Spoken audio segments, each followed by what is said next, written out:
Agitation and desperation, gamers from all around the world. I am Lucian, and this is the World Gamer Show. Halloween is the night when the dead won't stay dead, as they come back to populate the land of the living again. And such is the case of today's game, Castlevania Resurrection. The lost Castlevania game was appropriately called so. It was cancelled, but came back to us, in spite of it all. So, without further ado, I want to bring you back to when dreams were cast, only to be soon burnt to dust.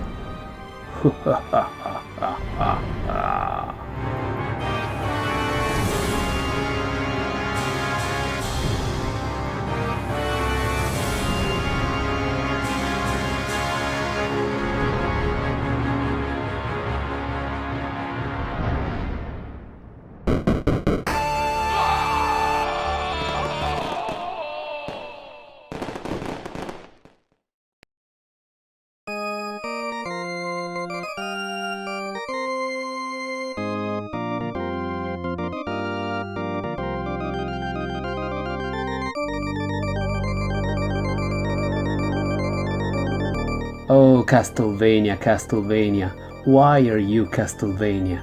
The classic horror-themed action series developed by Konami, source of joys and sorrows. Joys in the form of the 2D origins of classic side-scrolling action. Sorrows mostly due to the 3D iterations, even though not all of them are bad. But none of them could ever hold a candle to the glorious 2D past, sadly long gone, and of which only compilations remain.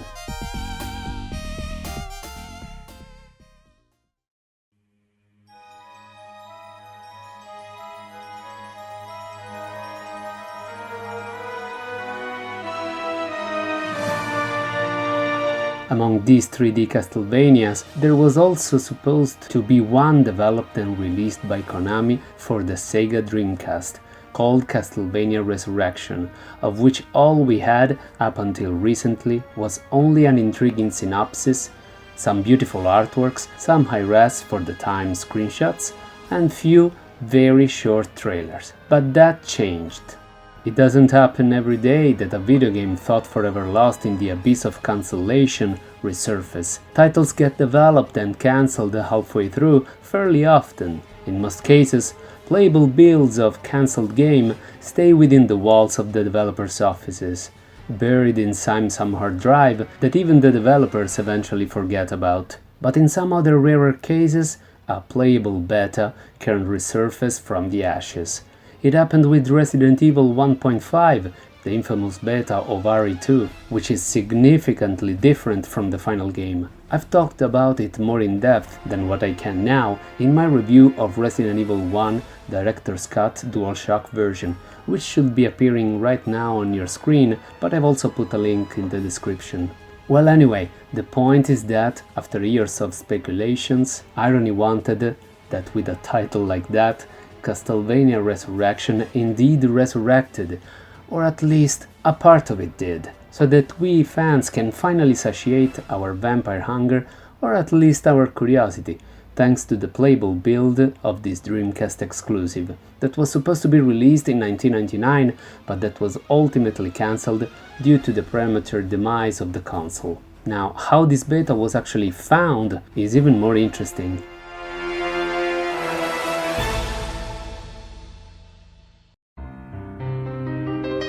A guy was selling it on eBay, and the action reached like over 20 grand in value before the actual composer of Castlevania Resurrection, Mark Lindsay, actually reached out to him to convince him not to profit from this, and for the sake of gaming preservation, just give it to the community for the demo to be released. The seller actually claimed that he didn't know that this was such a holy grail anyway, and I tend to believe him, so I want to thank everybody who contributed to such an incredible finding and for having it released.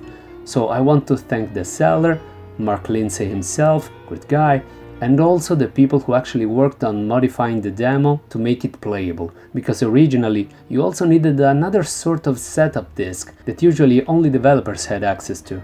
So yeah, big shout out to all these wonderful people. It's thanks to them if now we can manage to play it for an extensive period of time, just like I did. And so can you by using the download link in the description.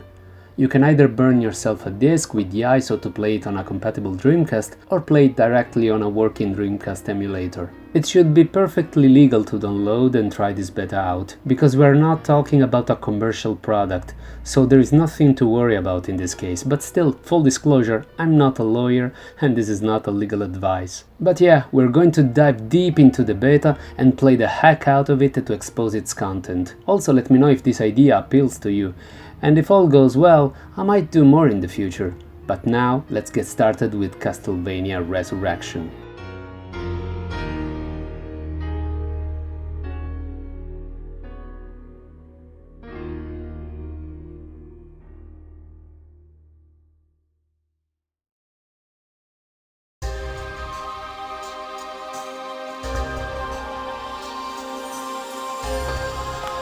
This is a pre-E3 build of Castlevania Resurrection that was supposed to be showcased at the famous event in Los Angeles in 1999.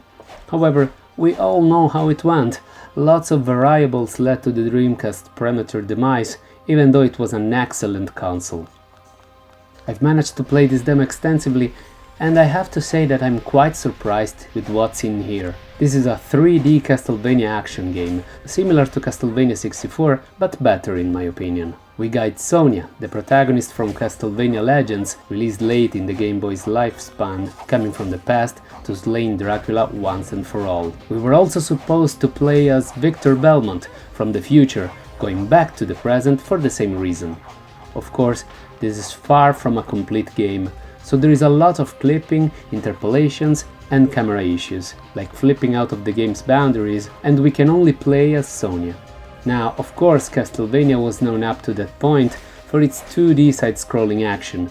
Eventually Konami attempted to bring the series to the magical and uncharted reign of the third dimension, but with less than stellar results with the release of Castlevania for the Nintendo 64 just a year before.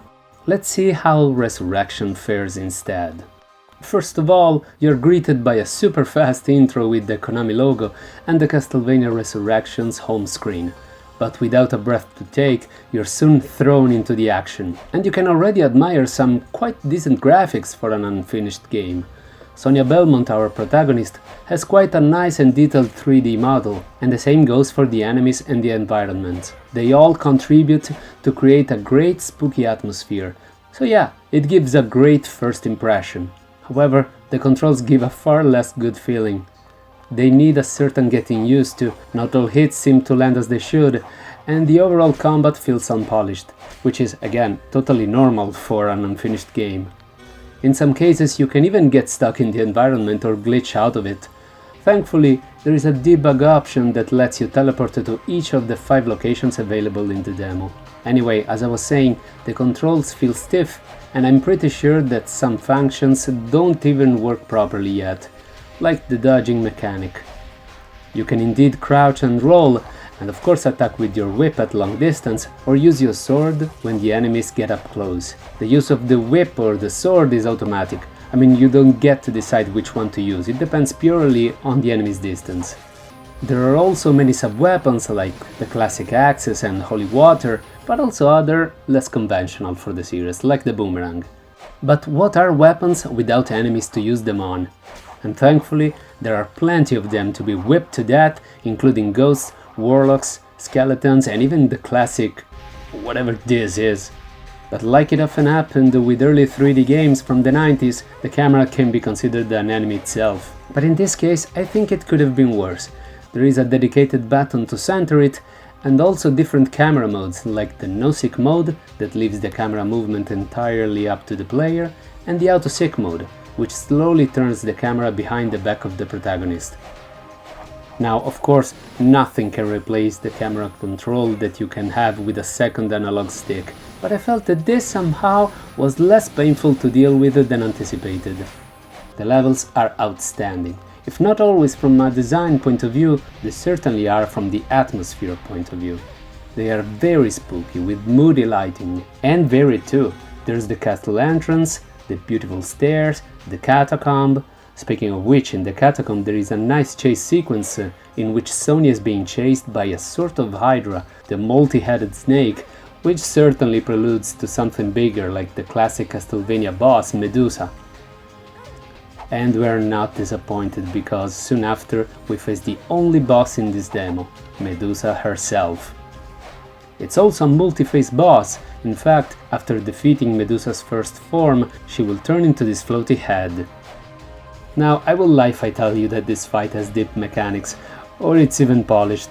But what is here certainly made me hope that, with more polish and testing, this could have become an interesting game. Almost everything needs more polish indeed. In some cases you can even fall from a cliff and not die, because the insta-death was not yet implemented. I love this kind of stuff. This is what my dreams are made of, exploring something so unfinished, something that I wasn't supposed to play, and yet is there, in front of me. I can play it. I can bring myself back to 1999, and that's what I invite you to do when you think of this game. It's a mess, yes, because there was still a lot of work to do. Now, I'm not saying that this could have turned out to be the next masterpiece. It would have probably been slightly above Castlevania 64, or maybe even more than slightly better, who knows? For example, in the classic Castlevania style, the music is fantastic.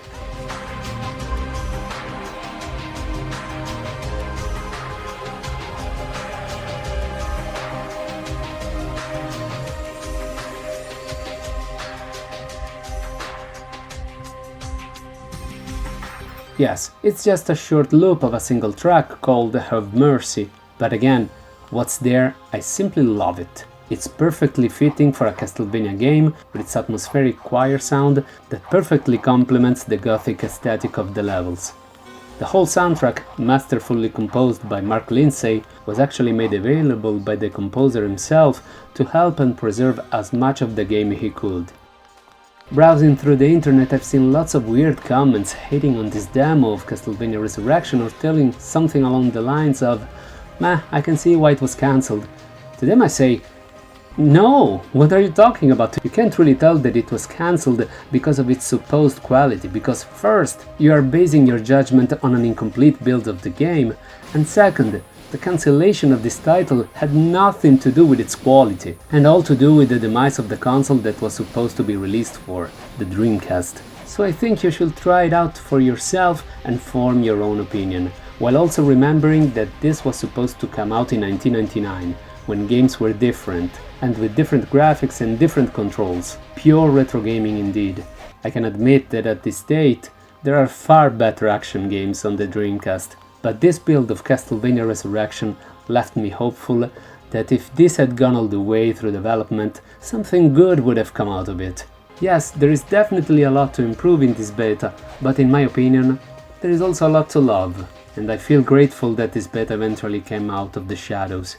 Once more, I want to thank the people that made this possible and contributed to preserve and shed some light on a very obscure and dark page of the Castlevania's history.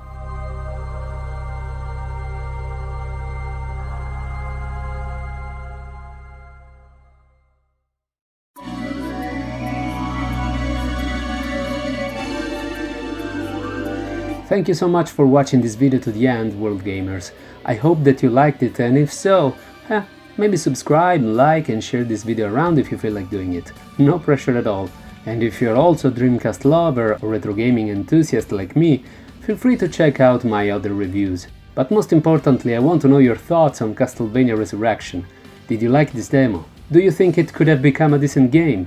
What are your memories with the old Castlevania games? Feel free to drop a comment and let me know. I will see you again in my future videos, but until then, stay safe, play safe, world gamers. Oh, and happy Halloween! Ho ho ho ho ho ho.